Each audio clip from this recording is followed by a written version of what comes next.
Thank you so much for being here.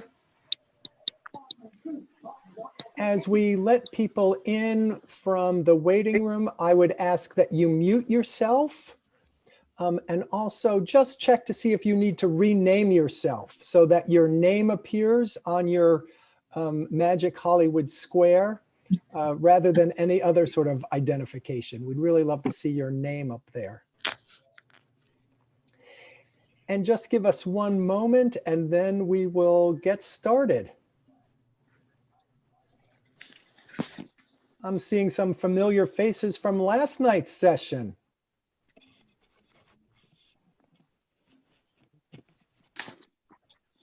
This is great. Oh my goodness, thank you all so much for being here. So I have us just after 6:30, so I think we'll get started with a few housekeeping items. Hello, my name is Andrew Walter. I serve the Diocese of Washington as canon for collaboration and administration. It really is wonderful to see all of you here and engaged as we consider two of the resolutions that have been submitted for Diocesan Convention. As I said, when you came in from the waiting room, if you would please mute yourself and keep yourself muted throughout the session unless I call on you to speak. That would really help us and cut down on the distractions. The format for this evening will be the same format that we followed last night. And that is, once we get started, I will invite one of the sponsors of the resolution that we're considering to open us up and just speak for a couple of minutes to the resolution itself. And then we will open the floor for questions and comments.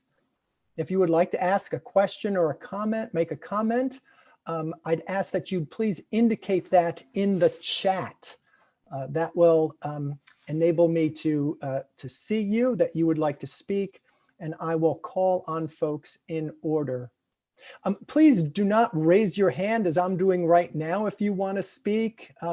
Because we have several screens of people, I may not see you if you're just sort of waving your hand at me. So please, if you do want to speak and address everyone, use the chat function. As we're going through the session, if you hear a question or a comment that you really agree with, that you think is making a good point, I would invite you to use the raised hand button that's available in the participant list. And I'm going to show you, I'm going to raise my hand right now. So if you look at your participant list, which you can view by clicking on the participants button at the bottom of your screen, you'll see that my blue hand is raised next to my name at the top of the screen. So if you hear a question or a comment, again, that you support, you think makes a great point, if you would just raise your hand, that would be great. We would ask that you try to avoid using the reactions button at the bottom of the screen. And the reason is, if you raise your hand in the participants list, our recording will make note of that. We are recording this session tonight, and we will have a transcript available and a videotape available, and that will be posted in a few days. And sometime between this evening and Diocesan Convention, the sponsors of the resolutions and a member of the resolution committee will get together and review the feedback that we hear tonight to determine if the resolution should be tweaked in any way. The idea of these sessions is to help facilitate debate, discussion, and vote of the resolutions at convention itself. So now I'm going to open us up with a prayer, and we will then start with our first resolution for tonight, which is the resolution on supporting racial justice through police reform. Let us pray.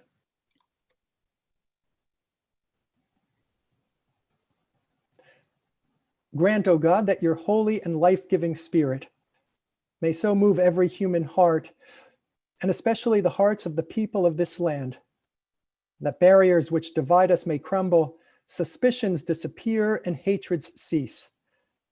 That our divisions being healed, we may live in justice and peace, through Jesus Christ our Lord. Amen. Amen. And with that, I am going to invite Jackie Smith from Ascension Silver Spring to speak to the resolution. Jackie is one of the sponsors of the resolution. Jackie. Thank you, Andrew. Good evening, everyone. I'm just going to give you a little background about how we got to the point of writing the resolution. Like many of us, Church of the Ascension has had a long history in the area of working in the area of social justice and racial justice in particular. There's been an increasing level of frustration over the killing of unarmed Black men by the police. And then this summer, the killing of George Floyd on video was just a real catalyst for people to say, we have to do something. People wanted to be able to take action. So some of us got together and we put out feelers for others to join this policing action committee, as we called it. We also had a voting action committee. First consideration, and when we were trying to decide what we were going to do as a group, was that we didn't want to reinvent the wheel and we wanted to build on the work of others.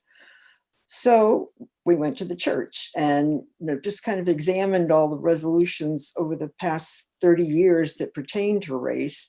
And you can see that it's kind of an expanding concept as far as, all right, the first notion, racism is a sin, and that the church wants to recognize and root out racism in our policies and our practices.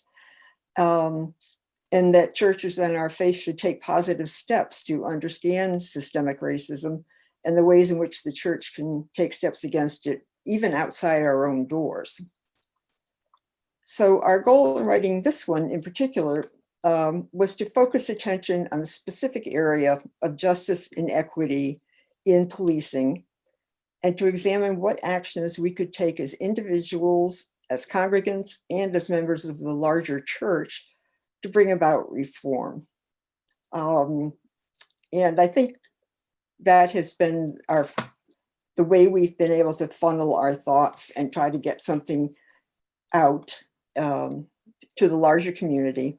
And for us as a committee, this is just a first step. I think Andrew said most of you would be familiar with the resolutions already. Basically, we went, we first Jackie, call for Jackie, yeah, thank you so much. I think, why don't we open it up to the floor at this point? I think that would be a great thing for us to do.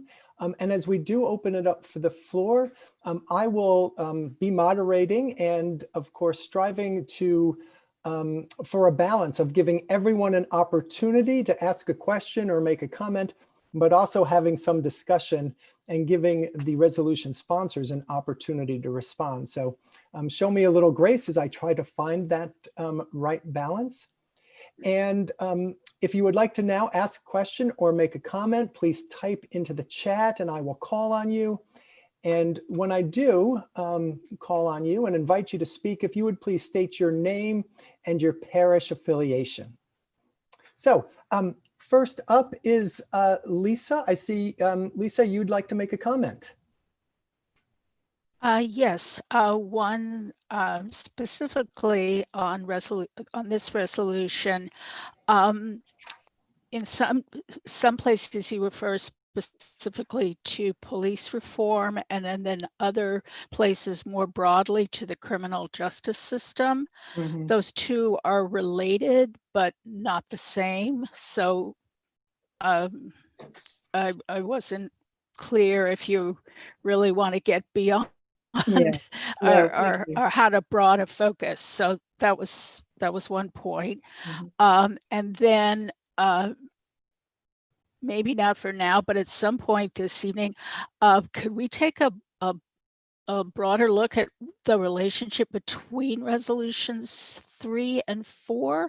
Because we've got some sponsors of both and they're related, but I don't quite get why we have one specific and one more general. Thank you. Great, thank you, Thanks. Lisa. Deborah from St. Monica and St. James. Thank you very much. I just want to say, and you all can read it in the chat, I really strongly support this. And, you know, we definitely need police reform. However, I'm really worried about the practicality of expecting every parish in our diocese to stand up and staff a new committee. So I was wondering if it would be more practical and perhaps more effective to leverage our regional structure, ask the deans to take this on. I will confess that I have spoken with the dean of my region about this because I feel like I'm dumping more work on a small group of people. But I think it's really important that we do this in a coordinated way. So just asking the drafters to think about whether putting this as something for each region to form a committee with representatives from one or two representatives. Thank you.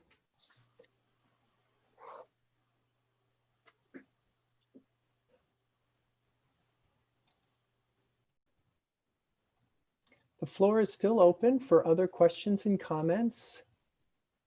Please type into the chat. I'd be happy to call on you.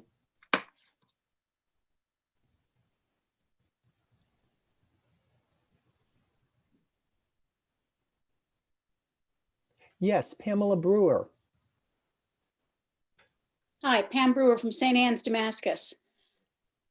As I look at this resolution, it seems pretty broad to me, and I'm thinking, like at St. Anne's, we're having police help with our soup kitchen, and so they provide food to the immigrants that we give food to every 2 weeks, and they're people of color and different races. That's a very simple solution to something in this resolution, or were you thinking more making statements and contacting, governors and police captains and so on? I mean, how broad is this resolution going, I guess?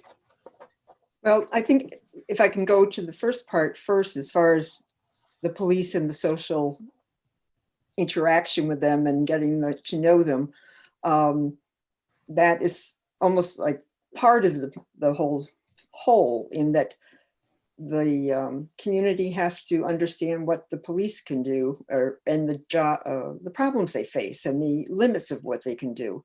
I was particularly struck by one interview with a policeman who talked about how much mental health work he had to do. And he was so frustrated because he said, I am not prepared for this. I'm not trained for this. We had like a 4-week training, and he said it wasn't enough.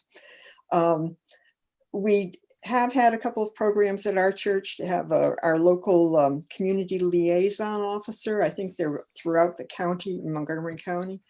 And I would say to have more formal programs, to have them in to talk to these issues. On the other hand, we want to stay on top of what is actually going on at all levels of government as far as police reform goes. And I must say, there's been a lot of activity. What will the results be? How are changes being reinforced? What kind of opposition are they facing? And I think we want to have the congregations aware of this. And people have been so frustrated and so hurt by what's going on. And yet we don't even know all the ramifications. In our area, there's how many police forces, state, local, some towns, the federal police. So it's more that too. So it is two-pronged in that sense, because we want to give the police the benefit of saying, how can we help them change? And then the others just keeping on top of what's going on. Thank you, Jackie. Lisa, another comment? Yes, this regards one line in the explanation statements that went with the resolution. At one point, you say that we should support reforms aimed at restructuring the way police officers do their job. I think what we're talking about here is more about simply how the police officers do their job.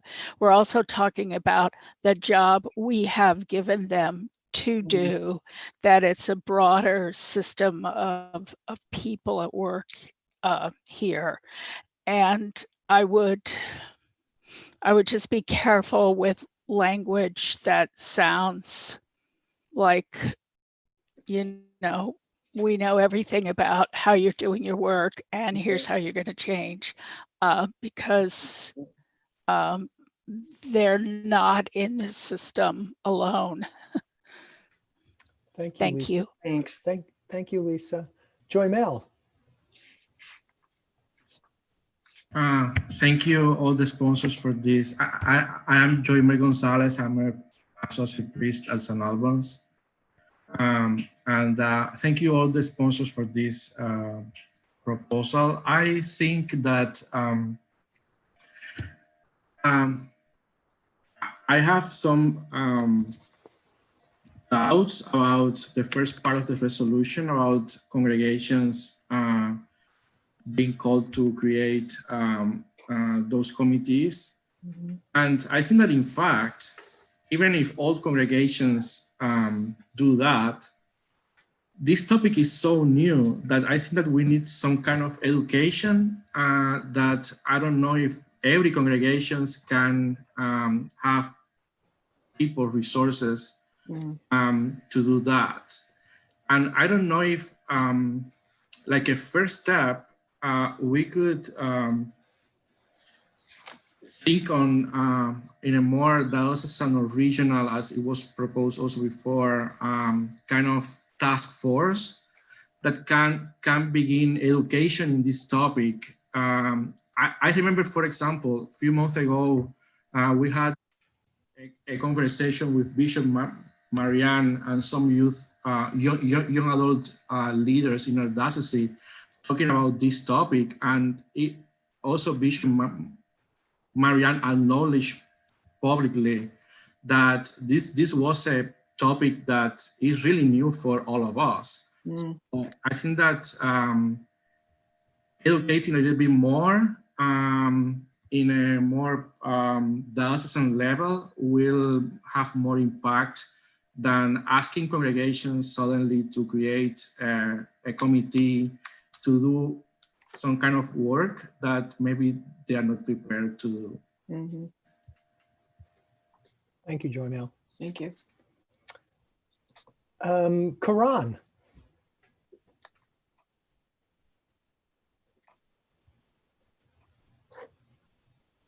Karan, can you unmute yourself? I can't see you on my screen, but see that you would like to speak. Sorry, Oh, you're on the phone. Yeah, I'm on my phone with the audio, but I'm visible on the screen. We can hear you. Okay, can you hear me now? Yes. Okay. I totally support the resolution. However, I think under the suggestions, bullets 3 and 4 may be a stretch for parishes. Various resources would be needed. And I'm also wondering, as this is addressing police reform, we have a colleague, Reverend Gail Fisher-Stewart, who is a retired DC Metropolitan Police Captain. She has offered online webinars pertaining to police reform, which outlines and gives a clear understanding of the purpose of police and how it was established, their training and mindset, and which would support needed police reform. So I'm just suggesting that we reach out to Reverend Gail Fisher-Stewart. And I'm also thinking on a practical basis. I believe I saw that there is a position, I don't know if it's filled, for a missioner in the diocese to address social justice, but it seems like a lot of the legwork or some of the legwork will fall under that auspices, and practically serve as a liaison with parishes on a broader scale. Thank you, Karan. Thank you very much. That's interesting.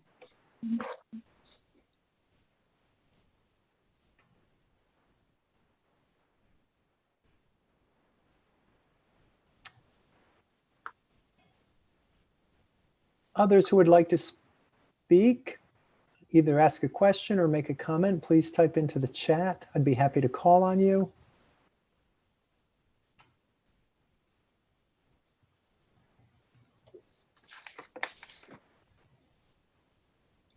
My hands were raised. I don't know if you saw that, Mullings. I did not, but I'd be happy to have you speak. If you would say your name and your parish affiliation, please. Hi, Marcia Mullings, Trinity Church, Trinity, DC. My comment is, someone said earlier that this is something that should be placed on the deans. I think the topic is quite broad because there has been a lot of work done on racial inequality and racial injustice and police reform over the years, centuries. I think, are you expecting, this is for Jackie, are you expecting from each church would have something, or would it be something from the diocesan level? How would we know if whatever we're doing is concrete, that it can be visible? Or, what would be the markers of success or that we're participating? Are we just going to be giving briefs or just discussion, education, or whatever? I think we need to probably figure out exactly what would be done, because as someone said before, some things have been done in the past. Yeah. And I know there's a lot of discussion on this issue right now. It's not really new.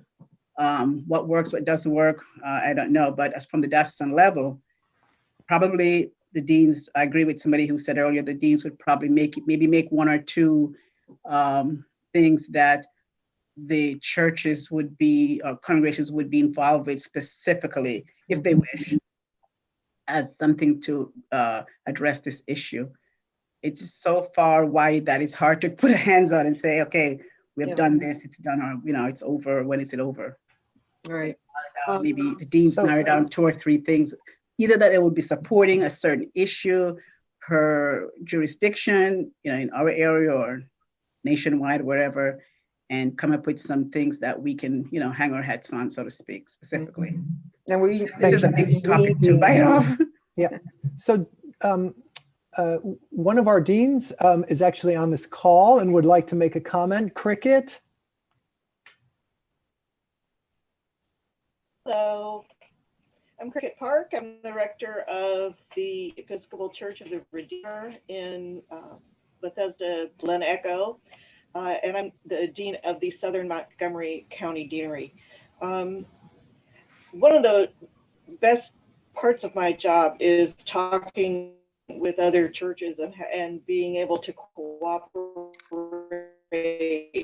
with each other with ministry. I think that as a dean, what I would require work is that it is to, number one, make sure I can talk with the other churches about the kinds of things that they see in their area, but also some information from education from the diocese as to any specific goals that are being expected of this action. Mm-hmm. I know that I'm having a horrible time trying to get especially the wardens together to be able to come to a meeting, because they want something specific to talk about, not just to meet. And so some assistance, I think, would be helpful for the deans to be able to make this happen. Thank you, Cricket. Pat Riley from St. Columba's. Hi, I'm Pat Riley from St. Columbus. I really appreciate the comments that people have been making on this subject. When I first read the resolution, I felt it was very amorphous, and as others have stated, it is too broad in some ways and perhaps too narrow in others. It's really hard for a single parish, I would think, to take on some of this mission. And if we were going to ask our parishes to do more in this area, some kind of centralized guidance, control, education, consideration, probably would be prudent. Because for one thing, for many years, I worked with the Metropolitan Police Department. That's one of 40 or 50 or 60 police departments in the District of Columbia alone. And it's in many ways our most important one. But, these issues go far beyond one police department, and there are many jurisdictions, all over the counties in Maryland as well. So having individual parishes kind of one after another approaching a police department or working with a police department might not be so productive. I think it has to be more coordinated and more targeted at specific things that we would see as being the most important. And I don't know what those things are right now. Probably nobody does, but getting a diocese-wide group together to talk about what could be done practically. So that's one. And the second thing, I think we do have to be careful about the language. Somebody mentioned before, and it's been my observation for many years, we ask the police to do many things that they are not equipped to do. And the police get the failures of all of our social service systems and our family systems and our parental systems. They have a big job to do. So I think we need to be careful not to tag them as being the villains in this, because in many instances, they are put in situations where they don't know what to do. And unfortunately, I'm not saying that they're not people who, for whatever reasons do bad things, because I've seen that as well. But I think if we're trying to promote better relations with the police, the language of this kind of a resolution has to take that into account and avoid words that might seem like we are being that we are disparaging them. So I think I fully support the idea behind this. I want to be clear about that, because I think we do have to do this, but we have to be mindful of the strategy and the organization and the logistics and the language. So that's my comment. Thank you. Thank you. Thank you.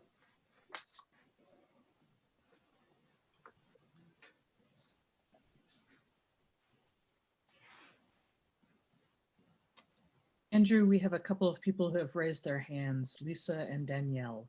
So Lisa, please unmute yourself and state your name and parish.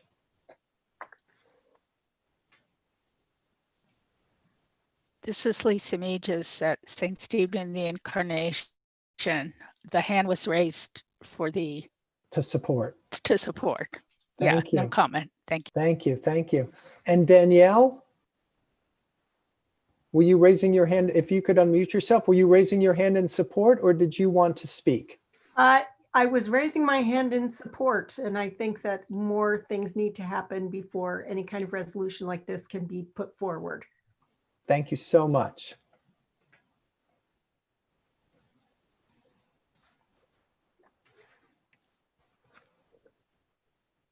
So the floor is still open for questions or comments. If you would like to speak, please type into the chat.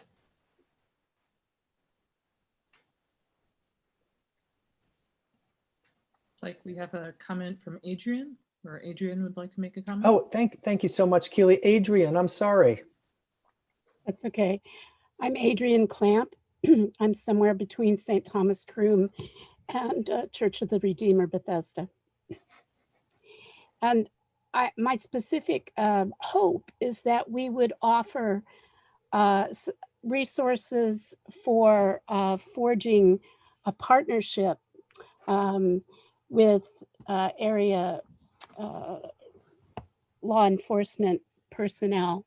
I think it's very, as Pat mentioned, it's very easy to target bad behavior and not see good, compassionate, kind behavior, which happens all the time with the police.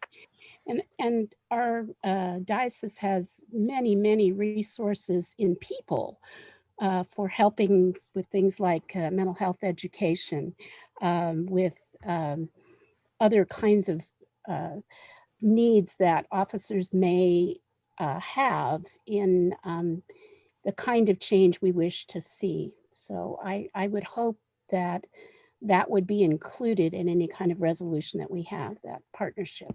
Thank you. Thank you.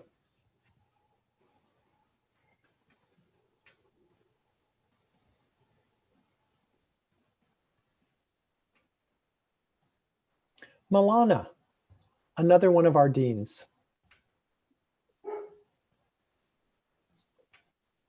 So I think also that asking a parish to. Milana, could you just identify yourself and tell us your parish, and you're also a dean of one of the regions? I think you just said everything. I am the rector of St. Christopher's in New Carrollton. It's North Prince George's County, where I am the dean. I agree with a lot of what has been said, and I think that perhaps this laudable wanting to engage this important topic is a good thing. I also think that it's a lot for an individual parish and that it might make more sense on a regional level. Not so much for additional responsibility for the deans themselves, but to have deans call forth people in a region that might work together on this. That makes sense partly because if it's Montgomery County deans, that reduces the umpteen police agencies that would be involved. They could focus on Montgomery County Police plus perhaps others that we engage in the district. But I think that it might make sense for parishes to work together. Also, wanted to suggest that we find out what police officers we may have in our churches that we could engage about what might make sense as a way to approach this. For instance, there's a member of St. Christopher's that, although we are in Prince George's County, works for the Montgomery County Police. And so perhaps if we looked around, we would find other police officers who could contribute well to the discussion about constructive ways to go about this. Thank you, Milana. Yeah.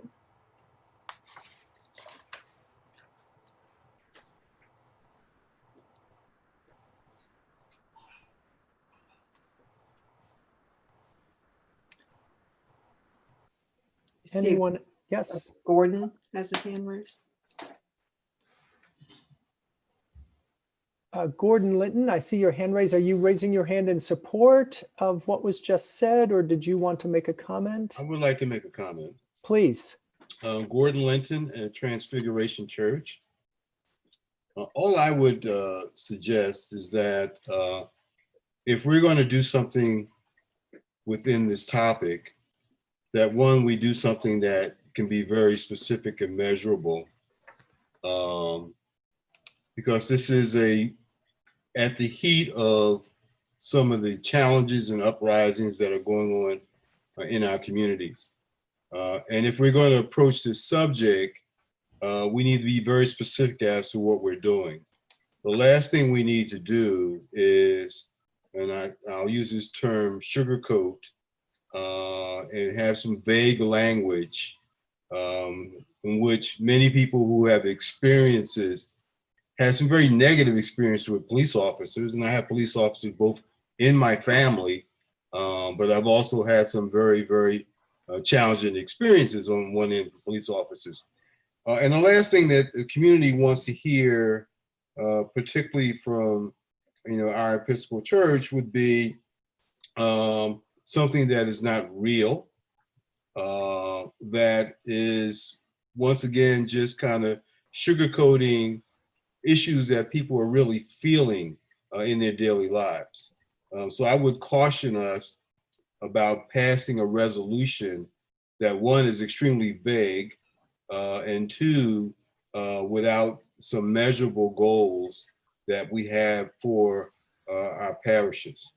I would also suggest that, just as a point of information, there have been a lot of topics and discussions about police reform. One of the ones that gets a lot of attention is defunding the police. Is a term that I choose not to use because it frames the issue in a way that makes it pretty negative for many. But I think the heat of the issue is, and I think someone mentioned it earlier, is what is the role of police officers in today's society? And kind of reframing public safety. So rather than, as my view, rather than be a department of the police department, it would be a department of public safety. And within that, you would have, for instance, those that can deal with mental health issues. It's not just the combative enforcement of police officers as we see today, and some of which, as has been explained, have not been trained to adequately deal with some of the challenges that they face because it's outside their specialty and their area of expertise. But if I think some of the defunding of police, which has gotten a very negative term, is basically, let's look at what public safety really means. And it would mean mental health specialists that could be called in to de-escalate a situation before it rises to the point where an officer has to use his weapon. So I think, we need to look more both specifically in our resolution, measurable achievement, measurable goals, but be careful about, once again, just putting out something that says, we're for police reform. When in fact, that's been said for the last 20 or 30 years. So much. Thank you. Deborah Sonderman. Deborah Sonderman, St. Monica and St. James. After that eloquent statement, I'll just say amen and leave it at that. Thank you so much. I see a few other thumbs up and support in the chat. Barry Thompson, thank you for your comment in the chat. Do you want to elaborate on that at all, or just let it stand as is? I think that the last speaker and also the Reverend Milana framed it in an appropriate fashion. We need to have a more specific approach, and we also need to take into account the assets that we have in our parishes as far as the police officers are concerned, to try and come to a better understanding of the problem and the better way to approach it. Thank you. Thank you so much. Thank you. So we are coming toward the end of our time for this session. So I want to invite any sort of last comments or questions. I see a couple more coming in. Yes, so V. Acom, if I said that correctly, you have a question? If you could unmute yourself and then state your name and your parish, thank you. Yes, Vanessa Acom, All Souls, DC. I'm curious, in our asking for something, what are we sharing? What can we offer? Since we are a faith-based community and have many consultants and clergy, I'm curious if the police chaplaincy is overburdened. Is there something that we can also provide as we approach the police organization? Thank you. Thank you. Joy Rutherford. Hi, good evening. Thank you. From the cathedral, I just would like to add, and when we're talking about reform, something that I haven't seen in any of the discussions around reform is how do we prevent the bad cops from coming in? All of the discussions have been around, okay, so we have the police force. How do we correct the behaviors? I would like to hear more about how we get ahead of it to prevent those bad behaviors from coming into the police departments. Thank you so much. Thank you.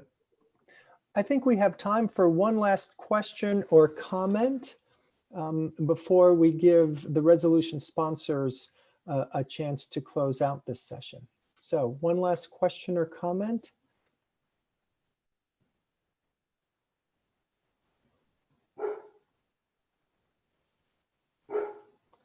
Seeing none, Jackie, is there anything you would like to say as we end this time together? Just that this has been a very stimulating discussion. I just, as you can imagine, some of these issues were discussed as we developed the resolution, but you've also brought in so many different ideas too. It's very rewarding to hear, and also to hear the support for the whole concept. I like that. So thank you again for everybody for taking the time. Great. Thank you so much, Jackie. Thank you everyone for being with us for these 45 minutes. We are going to take a break now, and we will resume sharply at 7:30, and we will be discussing the resolution on active advocacy for racial justice. So we have just under 20 minutes, and we'll see you at 7:30.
I would like to invite everybody back. We will start in about another 2 minutes.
Welcome back, everybody. Let's get started. This is our last session together, and we will be discussing the resolution on active advocacy for racial justice. Just a quick reminder on the format for anyone who might have joined us for this session. We will give an opportunity for the resolution sponsors to speak briefly, and then I will open the floor for questions or comments. If you would like to ask a question or comment, please type into the chat and I will recognize you in turn. If you hear a comment or a question that you support, please use the raised hand function in your participants list. Thank you. I will ask Sari to speak to the resolution. Sari. Hi, Andrew. Thanks so much, guys. It's just been really wonderful to have 2 nights of this and to be all together across the diocese. And thanks for prioritizing this. I know it's hard to spend 2 nights in a row, but I think the conversation has been really engaging. And I want to just begin. Someone earlier in the discussion, just in the last hour, mentioned the connection between the 2 resolutions, the one we just heard, which was supporting racial justice through police reform, and the one on advocacy that we are looking at right now. And I'm really glad that that was pointed out, and it gives me an opportunity up front to kind of talk about how these 2 came about. But first to say that our friends at Ascension, when we found out about the resolution about the police reform, we immediately, as our congregation, St. John's Norwood, wanted to be a co-sponsor of this because we really, really support and believe that one of the main systemic issues in the nation has to do with policing, and especially when you look at the roots of it. And so we jumped right on the bandwagon with that. But we also recognize that racial equity in America, as we all know, also goes beyond just policing. And so that's where the genesis of this other resolution came from. One is much more focused on looking and trying to develop policy around a specific issue of systemic racism, policing. And the one that we're looking at right now on active advocacy for racial justice, this is the one where we felt, in light of everything that's happened in our nation in 2020, that we would, as a diocese, be tone deaf if we didn't have a resolution that encouraged every congregation to do everything it could in its power to learn about what's going on in our nation. And you know, we're assuming that people and churches are learning, but for this to go on the record in resolution form. So to be educated, to discern specific ways that every church feels called to advocate in regards to racial justice. So our assumption is that churches might have different gifts, different leanings, different particular issues that they are interested in, that when we all come together and we're all living into our gifts and our specific lenses and interests around social justice and racial equity, that we will together kind of create the full picture of the work that we're doing as a diocese to address this really important systemic issue in our nation. And so it's honoring of every parish and what they want to contribute. And we really hope ultimately that every congregation will feel inspired to do something. Now, I want to just end today my brief comments by saying that, of course, convention can't enforce this, right? It's every congregation, they can decide to do it or not do it. But we recognize that that parishes really want to honor resolutions. And so this just puts it out in front of us. If there's any media coverage of convention and what we supported and what we passed, that it's really important for, I think, the DC and anyone who's reading to know that racial equity is right on the forefront of our minds. And if we didn't have resolutions like this, it would seem like it just wasn't important enough to our diocese. So that's where these came from for us. I also, just before I mute myself, want to introduce our deacon, Ann Dursey, and our junior warden, Lisa Reisner, both from St. John's, and they are co-architects of this resolution. So I'll turn it, Ann, Lisa, did I miss anything? No, Sari, thank you. Let's take questions. Great. So then any questions or comments, please type into the chat and I'd be happy to call on you.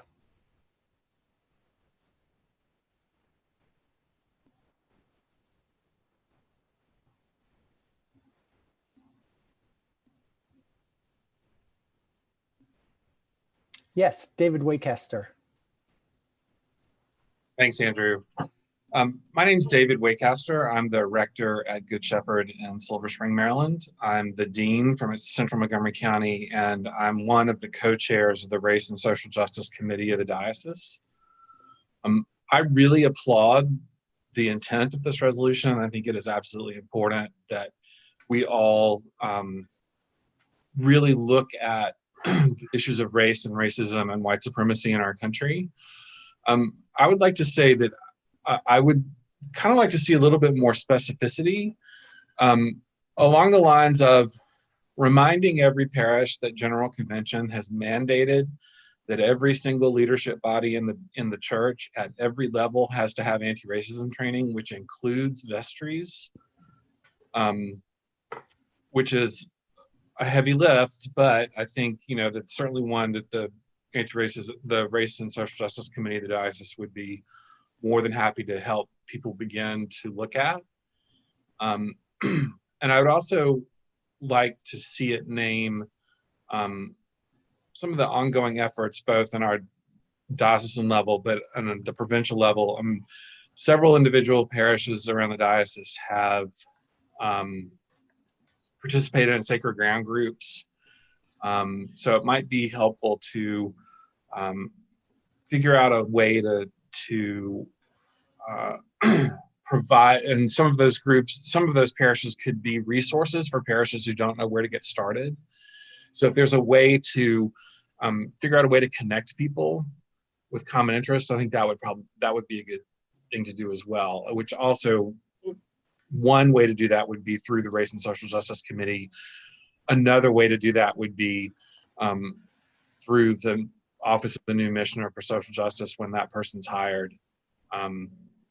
So just some thoughts, but I'll just conclude by saying, please be in touch with me or with Enid Legess if you have questions or things that we can help specifically about ideas and things to do. So, but thank you, Sari and St. John's, for this resolution. Thank you, David. Andrew, may I quickly just respond to Sure, something? please. David, thank you so much, man. I'm noticing as you were talking, I tried to click on the link that's in our explanation, and those links aren't working. Is that true for everyone else? Are you guys trying to click on those?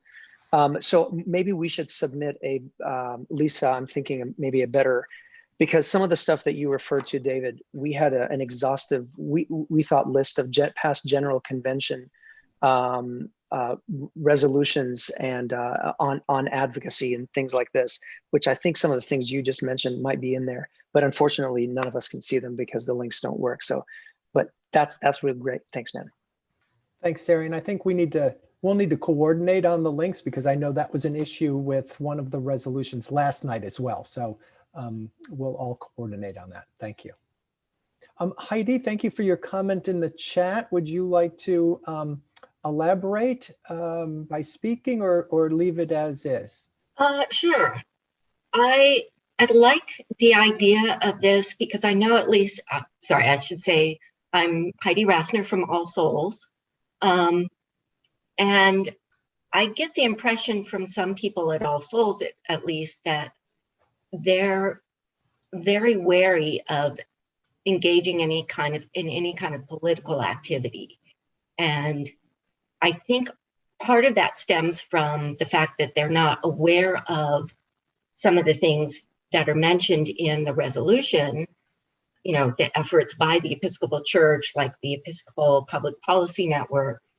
And so I think if we educate them more on these topics and also have something like this that says that, yes, our diocese really does encourage us to do this, to engage in these efforts, it will really help encourage people who maybe have an interest, but don't know that they have a potential outlet through their church.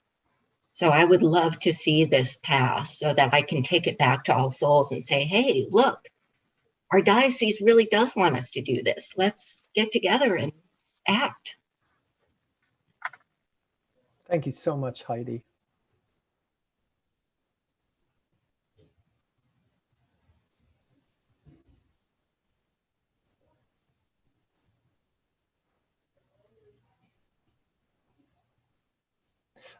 Kent, I see you've typed in a nice long question there. I'm just going to call on you and ask that you would perhaps share that with us live, as they say. I'd be happy to once I unmute myself. Thank you. Yeah, I guess my question, which I typed into the chat, was picking up the passage from the second resolve statement. My comment and question was, has the Diocese of Washington undertaken its own discernment, namely, quote, to discern its specific calling to address social justice and racial equity issues? Is there a rationale for the parish being the locus of action, especially given that advocacy and systemic change, at least in my experience, they're generally most effective when addressed at higher levels? For example, DC government, Montgomery County, federal level. I see my friend David Wolf here, that, for instance, to tackle a specific issue around which we're advocating for change, being able to align ourselves with people who are doing that full time, for example, Samaritan Ministry or other folks. We're in a particularly rich place of assets that could be marshaled, that we could align with as people of God, as people in the Episcopal Church. We have an extraordinary opportunity to align with other allies, to really put ourselves in positions to really affect systemic change at some of the most crucial levels. And that can be leveraging, you know, the pulpit of Bishop Marianne. It can be mobilizing any number of us. And if I may just add this one thing, which ties back to Resolution 3. And I love the spirit of all this, by the way. Just having these pre-convention discussions, I think, incredibly valuable. But I was out there last June, you know, before it was named Black Lives Matter Plaza. And there was, with all the, you know, really tough, challenging, tragic reasons we were out there there was also a sense of opportunity and clearly people who were engaging in the first time at the first, their first experience. And there's an opportunity, it seems, to be able to align ourselves as individuals and more broadly in some really exciting opportunities to affect change. And I just want to put that out there. There's ways I'll just speak for me I'm at Transfiguration Parish, just north of the Beltway, to be able to have a conversation at a parish level that highlights activities and engagement that's actually above the parish level that we could be part of. I just think it has the potential to serve us better and to create more effective change. Thank you. Thank you, Ken. Thank you for all of the comments that are coming in on the chat. Thank you for those who are using the raised hand function in the participants list to show their support. It's all very much appreciated at your engagement in this discussion. David Wolf from Samaritan Ministries. Sure, and Transfiguration Parish. And Transfiguration. But yes, ED at Samaritan Ministry, Greater Washington. Thank you. And thank you, Kent. I just typed into the chat and to Kent's point, and more effective, if not at higher levels, broader levels. What Ken articulated, I'm going to echo, which is community organizing principles. Doing it at the parish level is a waste of our time. We can do a lot more together. We're more effective together than we are alone. And arguably can do only some things together that we just can't do alone. So I would argue indeed that we pitch this at at least the regional level, but eventually merging with a even broader diocesan level, and maybe through such organizations as the Washington Interfaith Network, or Samaritan Ministries Partner Council, which numbers over 50 congregations. But that's how you have impact, because that impact is all about power. That's one of the well-known formulas, that organized people plus organized money equals power, and change doesn't happen without it. That is one way that God works. So I would just stress that as we hopefully recast this resolution just a bit, but though I, like many, agree with the sentiment and the intent. Thank you so much. Thank you, David. Thank you so much. And thank you, Heidi, for reminding all of us that the Diocesan Strategic Plan includes one of our key initiatives is equity and justice. I see, 2 hands have been raised in the participant list for quite a while. Milana, were you raising your hand earlier in support of a comment, or did you want to speak? It was in support, and I don't need to say anything right now. Great, thank you so much. And I think it's Marcia, is that right? Correct. I wanted to speak. Please do. I think that resolutions 3 and 4, someone said earlier, tied together somewhat. But I was just thinking, we saw all those young people, in protest this summer, and I'm thinking of them, some of them rather, as, unchurched, besides going to brunches on Sundays.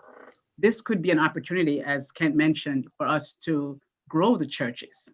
I think at last convention, they talked about how can we, grow the churches and invite neighbors and things that are interested to them. There are a lot of people who have this sort of interest right now. And this could be, if we harness it the right way, could be a good tool to get more bodies in the church. Granted, we are on virtual, but we can have, webinars and ways that we advertise ourselves on what we're doing. It is part of the gospel to be, this kind of topic we're talking about. It is gospel, part of the gospel essence. And I think we probably would, grow, especially young people and the large unchurched people I call out there would be, benefiting from this. So we probably just have to explore ways how each church can tap into this with their communities, immediate communities, or the communities at large, and see how we can get, more people interested in the subject. They are interested, there is interest, but how do we get to become part of our members? And, people join churches for different reasons. This could just very well be another opportunity to expand gospel. Thank you so much, Marcia. Thank you for all of those. I saw a number of thumbs up there.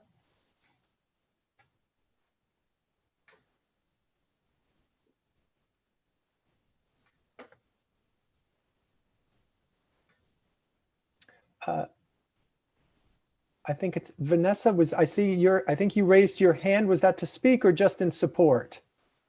It's Vanessa Ackham, also DC, is in support of Marcia's statements. I think that would be an opportunity. And I believe that when we do have them on board is to have some type of activity. I think people, that the young people want to feel that they're contributing. There's some movement, there's some energy, there's something they could apply their talents and skills to in resulting action.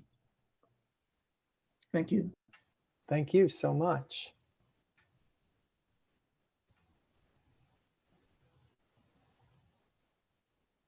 Thank you, Caitlin, for your comment in the chat.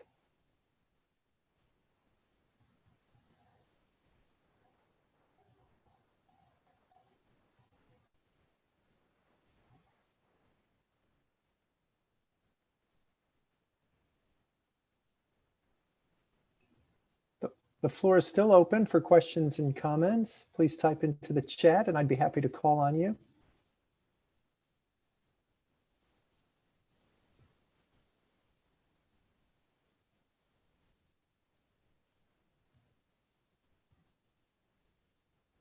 Karan.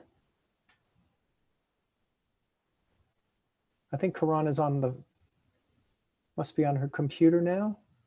Can you unmute yourself?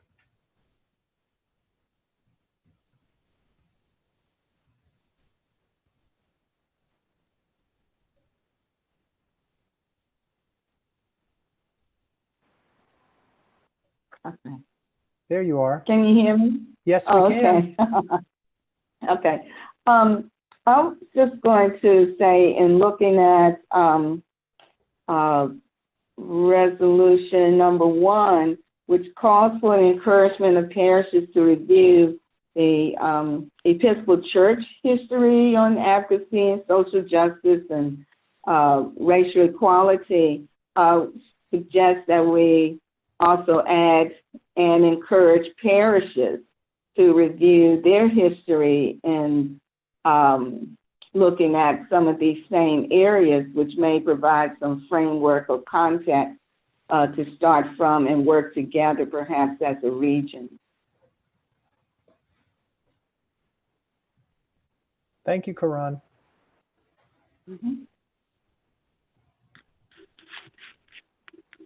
Kent, yes, you wanted to ask the sponsor to expand on something. Sure, I was just asking, just by way of clarification, to expand just a bit under the third part, the meaning of the specific goal to ensure that socioeconomic outcomes are no longer determined by race. Just what's meant by that, and both the letter and the spirit. I'd appreciate it. Thanks. Thanks, Kent. Let me actually invite Anne or Lisa to respond to that.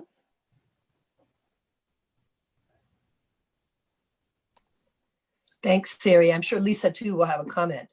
But the idea behind that was, what do we mean by racial equity? And people have different ideas, perhaps, of what is meant.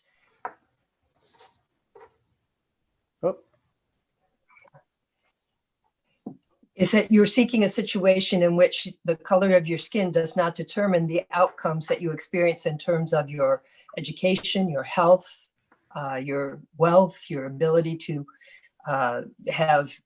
to make your way in life in any fashion. And right now we know, as COVID has exposed so graphically, although it existed clearly before, that is not the case. So it's an effort to get at this idea of racial equity. Lisa, do you want to add anything? No, as Anne said, it's really just our attempt to define racial equity. So as the person who asked it, what Anne summarized briefly was excellent, and I didn't get that from the language. So just as a quick note of feedback, because it's framed around advocacy and policy, I went to socioeconomic outcomes being the indicators that are used in policy circles, and what you explained to me helpfully is very different. So the extent to which the suggestion being that, even if it were something like socioeconomic outcomes in practice but last thing I want to do is wordsmith, but I just wanted, that was something that wasn't clear to me specifically from the language, but your explanation nailed it. Thanks. Okay, thank you very much. Thank you both.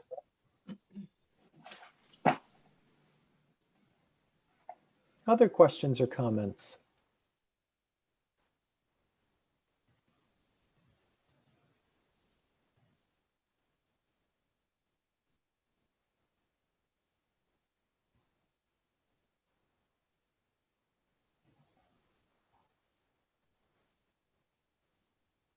If I may just add, we talk a lot about the church and outside the church. I probably said the same thing, but I just want to be clear in my explanation that as Episcopalians and what we're trying to do, we kind of know it. The question is, how do we get it out to the general population? So that's something else we need to work on. The choir is singing, we know that, but how do you get it outside of the choir so everybody else can hear? So maybe there's some ideas that it could be developed how to broaden this idea out more to more people, whether they're interested in doing it or not, just by having some outlet where others can join in. We're not in our pews, Thank you, Marcia.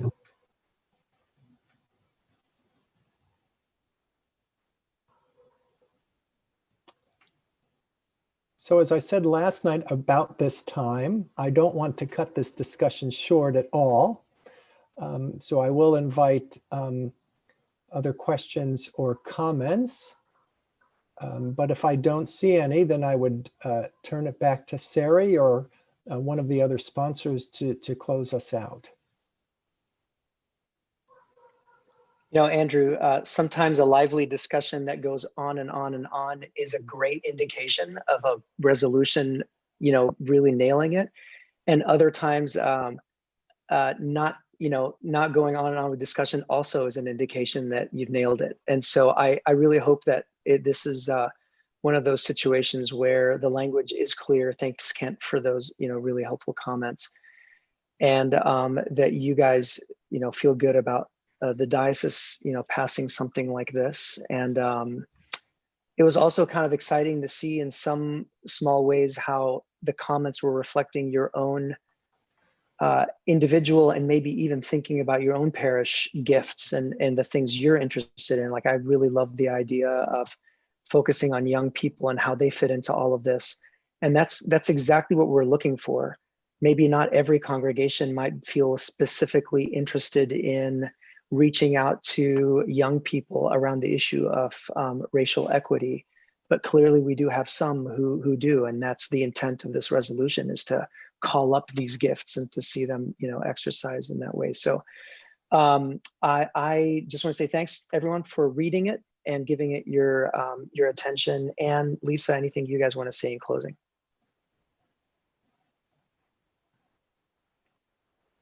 I'd just like to add that one of the inspirations behind our resolution was Bishop Curry's statement that advocacy is a spiritual discipline, thinking back to Heidi's first comment about encouraging parishes, regions, the diocese to get involved in active advocacy as a spiritual discipline. Thank you all for very, very helpful comments. So thanks to Sari and Ann and Lisa. Most importantly, thank you all for being here tonight, for participating. Special thanks to everyone who participated both nights. We really appreciate your engagement. From here, the resolution sponsors will consider the feedback that they've heard over the last two nights, as will the Diocesan Resolutions Committee, and all of us will be touching base to see if resolutions might be tweaked or edited ahead of convention. If there are any changes, of course, we would certainly notify you of all of that and post updated copies of the resolutions on the convention site of the EDAW website. Just a couple of dates that I would like to highlight for everyone before we leave.